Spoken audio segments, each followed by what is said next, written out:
And darling, I'm bleeding, and your love killing. I show you love. I thought that you believed in me,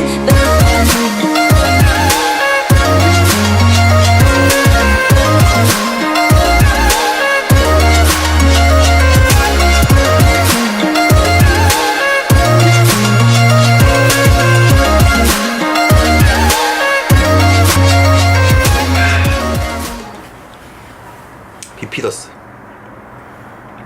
저는 항상 밥을 먹고 나서 이걸 먹어요. 개 맛있어. 아, 시원해. 네. 마이크 어딨어?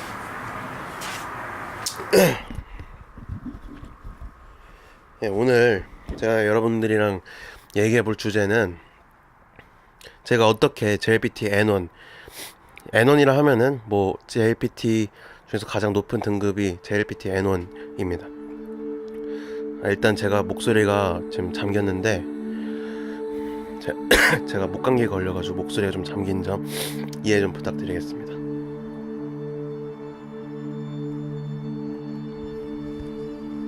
일단은 제가 일본어를 처음 시작했을 때부터 JLPT N1을 따기까지 걸렸던 시간에 대해서 얘기를 해보려고 합니다. 정말 한국말이랑 굉장히 비슷하거든요. 일단 어순 자체도 비슷하고 그 발음도 굉장히 비슷한 부분이 많고, 그래서 그렇게 배우는데 어려운 점이 없었던 것 같습니다. 근데 처음에는 정말 쉽습니다. 쉬운데 이제 일본어를 포기하는 대다수의 분들이 한자를 외우기 힘들어가지고 그만두시는 경우가 많아요. 저 같은 경우에는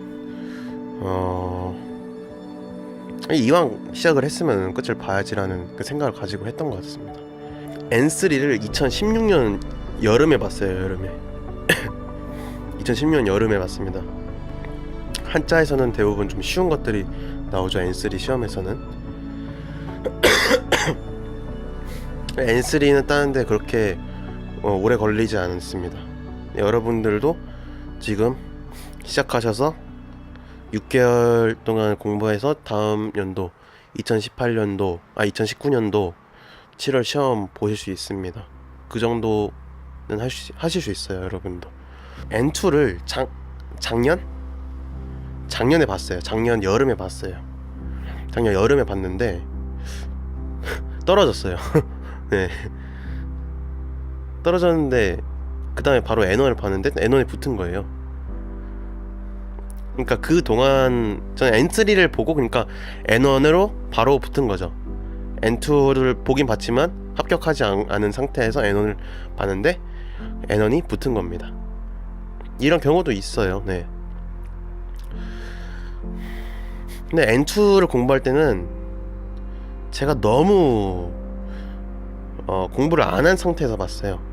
공부도 안 했고 그때 맨날 피방 가고 막 미래에 대한 계획도 전혀 없을 때고 막 그러다 보니까 공부 집중도 안 되고 카페에 가서 또 친구랑 얘기하지, 일본어 공부는 안 하고 영상 편집만 맨날 하고 있지. 그러니까 당연히 떨어질 수밖에 없습니다. 그러면은 N2를 떨어진 다음에 N1을 언제 봤냐? 이번 연도 7월에 봤습니다. 7월에 봤는데 한 하루에, 물론 주말 같은 경우에는 빼고를 주말 같은 경우는 좀 빼고 계산해도 평균적으로 했을 때 하루에 못해도 한 5시간 정도는 공부했었던 것 같습니다. 그렇게 해서 땄습니다. 네, 결국에 땄습니다. 그러면은 일단 꿀팁 첫 번째는 JPT와 병행하라 입니다. JLPT랑 JPT는 좀 다르죠. 네, JLPT 같은 경우에는 일본에서 주관을 하는 시험이고, JPT 같은 경우에는 YBM 토익을 보는 곳이죠. JLPT의 특성상 이게 연 2회밖에 치러지지 않기 때문에 자신의 실력을 테스트할 수 있는 그런 척도가 없단 말이죠. JLPT와 다르게 여러 번 시험을 계속 볼 수 있다는 점이 좋은 것 같습니다. 토익처럼 말이죠. 자, JPT는 기존에 실시되고 있던 JLPT의 여러 가지 문제점을 개선할 필요성에서 연구 개발되었습니다. 즉, 학문적인 일본어 지식의 정도를 측정하기 위한 시험이 아닌 언어 본래의 기능인 커뮤니케이션 능력을 측정하기 위한 시험입니다. 이를 위해 사용 빈도가 낮고 지역적이며 관용적 학문적 어휘는 배제하고 도쿄를 중심으로 한 표준어를 중심으로 문제를 개발 출제하고 있습니다.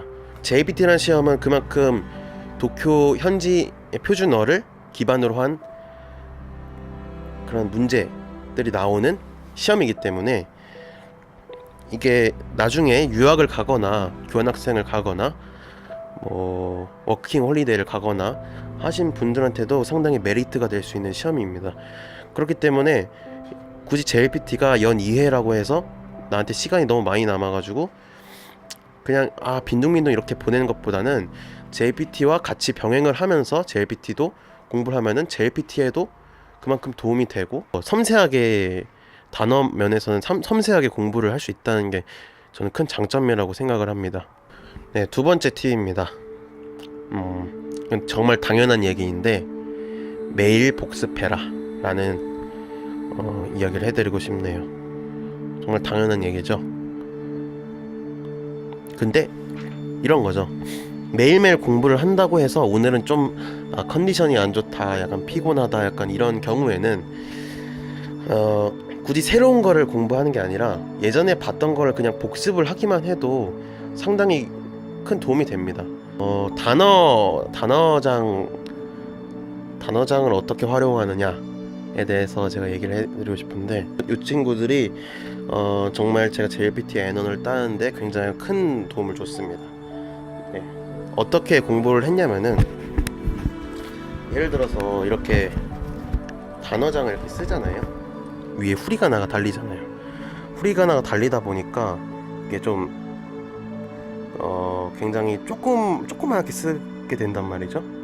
그러다 보니까 이 공책이 얇은 샤프심 0.3 같은 샤프심으로 쓰지 않으면은 굉장히 공책이 더러워질 수 있어요. 그러다 보니까 여기에 한자를 쓰고 위에 후리가나 달릴 거를 오른쪽에 씁니다. 오른쪽에 쓰고 그 다음에 옆에 한국어를 쓰는 거예요. 이런 식으로 자기가 그날 배운 단어들을 이렇게 쫙 이렇게 쓰는 거고, 그 다음 날은 복습을 하고 자가 테스트를 해서 이렇게 안 되는 건 이렇게 체크를 하는 거예요. 이렇게 하나. 그 다음에도 복습할, 이제 매일매일 매주마다 복습을 할 거잖아요. 매일매일 복습을 하니까 그때도 안 되는 것 같으면은 두 번째. 그러면 계속 이걸 또 공부를 하게 되겠죠. 그러다 보면 언젠가 또 외워지고 그러는 겁니다. 꽉꽉 채워가지고 나중에 이제 이걸 다 외웠다 이런 생각이 들면은 정말 굉장히 뿌듯하더라고요. 이게 다 내 머릿속 안에 들어간 거나 생각을 하면은 굉장히 뿌듯합니다. 여러분도 이 방법을 꼭 사용을 해보시길 권장드립니다. 일본 드라마를 좀 많이 보시는 걸 권장을 해드립니다. 그 일본어 실력 향상에도 상당한 도움이 되는 방법 중에 하나라고 생각을 합니다. 그냥 우리의 일상생활에서 일어나고 있는 일들을 주제로 하는 경우가 많으니까, 그래서 좀 더 일본어를 공부하는 데 있어서는 일본 드라마가 좋지 않나 싶습니다. 하루 종일 독서실에서 일본어 공부를 했어요. 그리고 집에 왔습니다. 집에 왔으니까 쉬어야겠죠. 뭐 보면서 쉴 거예요? 일본 드라마 보면서 쉬세요. 그러면은 일본어 무조건 향상됩니다. JLPT의 가장 최고 등급인 N1을 땄다 라고 해서 과연 여러분들의 그리고 저의 일본어 실력이 완벽한 것일까? 네, 절대로 아닙니다. 애초에 JLPT를 자기네들 사람들 어차피 말할 줄 아는데 그걸 시험 또 보려고 하겠습니까? JLPT N1을 땄어도 그게 외국인 기준인지 일본인 기준이 절대 될 수 없습니다. 그렇기 때문에 좀 더 공부를 하셔야죠. 저는 그래서 교환학생을 가려고 생각 중입니다. 네. 제가 저번에 일본 도쿄로 도쿄랑 후지산을 갔다 왔거든요. 저는 제가 음식점 가면은 다 말하고 알아들을 수 있고 그러는 줄 알았어요. 솔직히 한국에서도 보통 사람들이 어패류 이거 보통 바다 사람들이 아닌 사람들은 어패류 이런 거 잘 모르잖아요. 예를 들어서 해천탕이라는 음식을 좀 올해 처음 알았거든요, 이번에. 근데 그런 것처럼 거기서도 그런 영문도 모르는 일본어들이 많이 있을 거란 말이죠. 근데 거기까지 제가 어떻게 컨트롤은 할 수가 없더라고요. 그 부분은 그러니까 N1을 딴 이후에 하셔야 되는 게 아닌가 싶습니다. 책은 어떤 책으로 공부를 하느냐? 저는 무슨 책으로 공부를 하냐면은 다락원 거죠. 다락원에서 나온 한 권으로 끝내기 시리즈를 저는 N3 때부터 계속 해왔습니다. N3, N2, N1 그리고 거기다가 저는 요번에 그러니까 예전에 N1 볼 때만 처음 산 문제집인데 요 문제집이니까 제가 독해가 좀 약하거든요. 독해가 약해가지고 JLPT 콕콕콕 찍어주마 뭐 N3, 뭐 N2, N1 독해편, 문자 어휘편, 한자편, 문법편, 청해편 이렇게 각각 나눠져 있으니까 자기가 취약한 부분을 요거 기반에다가 그러니까 요거 기반에 자기가 취약한 부분을 요거 꼭꼭 찍어주마 시리즈를 구입을 하셔서 공부를 하시면은 될 것 같습니다. 단어 복습 제일 중요합니다. 오늘은 요 정도로 끝내겠습니다. 감사합니다. 다음에는 멋진 여행 영상으로 찾아뵙겠습니다. 바이바이.